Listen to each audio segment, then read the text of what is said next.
Namaste, yogis. So today's video is about downward facing dog. I got a student and a friend, Crystal, asking me the questions about downward facing dog. I'm actually always happy when students ask me questions related to fundamental poses because good fundamentals will make the transition to the advanced practice a lot easier. And there are so many things we can talk about downward facing dog, but I would like to focus on three things today, okay? The first thing is your shoulders action. The second thing is your core actions, how you engage your abdominals and your rib cage during the downward facing dog.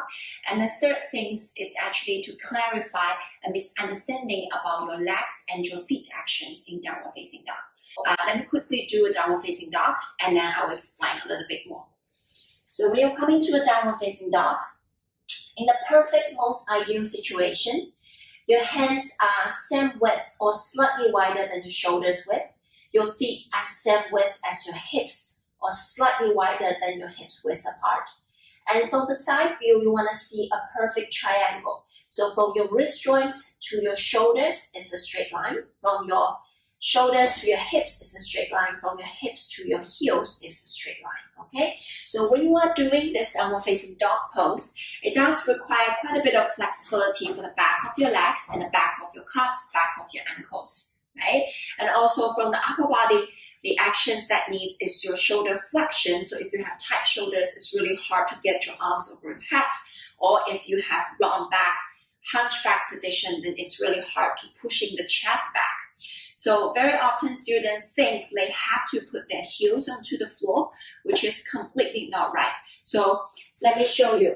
For students with tight upper back and shoulders, if they really want to touch the heels to the floor, they don't have the space to pushing the shoulders back, right? So what I would prefer you to do in that case is you micro bend your knees and get your heels off from the floor and then focus on shifting the weight back from the chest to the feet direction.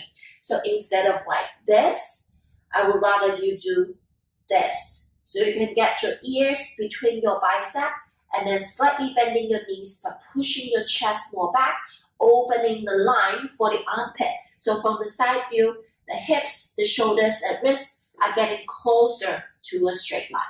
Okay, so that's the number one thing I would like to point out.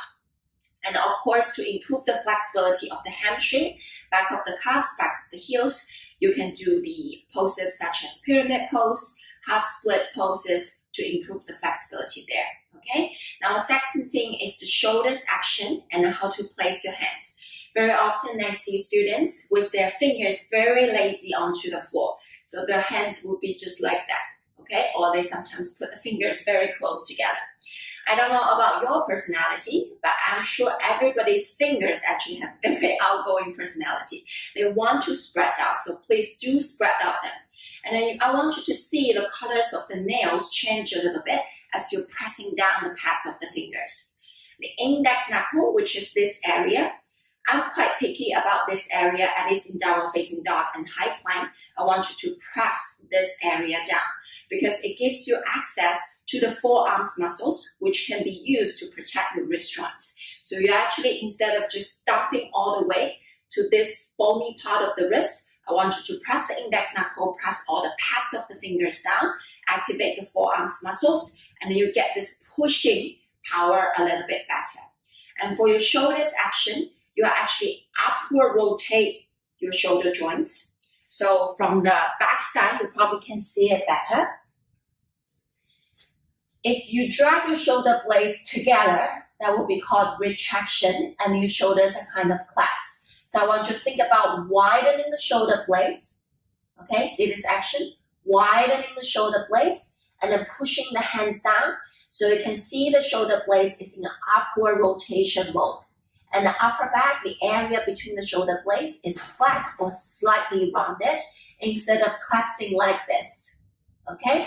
And also whether your shoulders needs to touch the ears or not, it really depends on the body structure, but usually I would say a little bit space in between is nice. So you don't have to elevate the shoulders so much that your bicep is touching your ears, but you do have this upward rotation movement, and then you lengthen your arms through the fingertips, pressing your hands down, okay? So that's the second thing. Third thing is your abdominals. At the beginning, maybe downward facing dog feels a more advanced poses to you as a beginner. But as you practice more and more, this pose feels like a resting pose. So the teachers will say you can take a rest in down dog or take a rest in child's pose. But even when you are taking a break in downward facing dog, I still want you to find this connection for your rib cage and for your tummy. So if you look at my tummy, now I'm relaxing. So my tummy is just dropping down, right? But then instead, I want you to lift in the rib cage in and draw the tummy in, lengthen, shift the weight back, pushing your arms down. And now you see my tummy is going all the way in, right? I'm wearing a high waist legging today, so it's probably not as obvious. Let me just fold it down a little bit, and then you can see a little bit better. Okay, so tummy relaxed and tummy pulling in. You see the difference? Tummy relaxed and then tummy pulling in.